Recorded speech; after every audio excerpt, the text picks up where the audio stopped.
সবে 5 বছরের পা, কিন্তু তার ফুটবল প্রতিভা চোখে পড়ার মতো।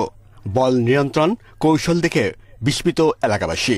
অনেকেই তাকে ডাকেন ছোট্ট মেসি বলে।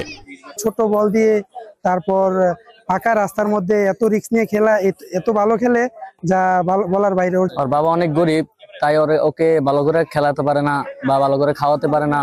বাবা মোহাম্মদ সোহেল পেশায় সাইকেল মেকানিক।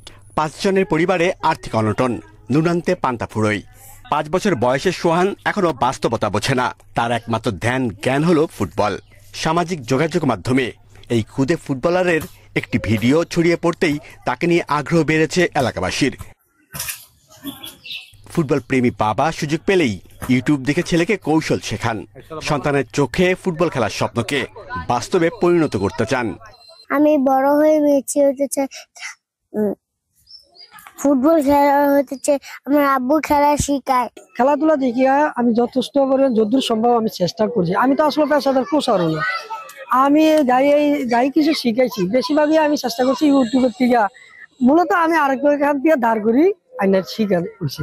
এতটুকু বয়সী সোহানের কৌশল আর দক্ষতা দেখে কেবল 5.5 আনে গ্রামের মানুষই নয়, ওর সঙ্গে দেখা করতে গেছেন জাতীয় দলের সাবেক তারকা গোলকিপার আমিনুল ইসলাম। একটু সাপোর্ট পেলে সোহান এগোবে অনেক দূর, পর্যবেক্ষণ তার। এই সোহানের মতো যারা খুদে বিস্ময়কর ফুটবলার রয়েছে, প্রতিভাবান ফুটবলার রয়েছে, এদেরকে খুঁজে বের করে আমরা ইনশাআল্লাহ আগামীতে একটি ক্রীড়াঙ্গনের বাংলাদেশ এবং একটি নতুন বার্তা দিতে চাই। দারিদ্রতা সোহানদের নিত্য সঙ্গী। তার বড় সুযোগের অভাবে এমন প্রতিভা যেন হারিয়ে না যায়, সেটাই চায় তার পরিবার ও প্রতিবেশীরা।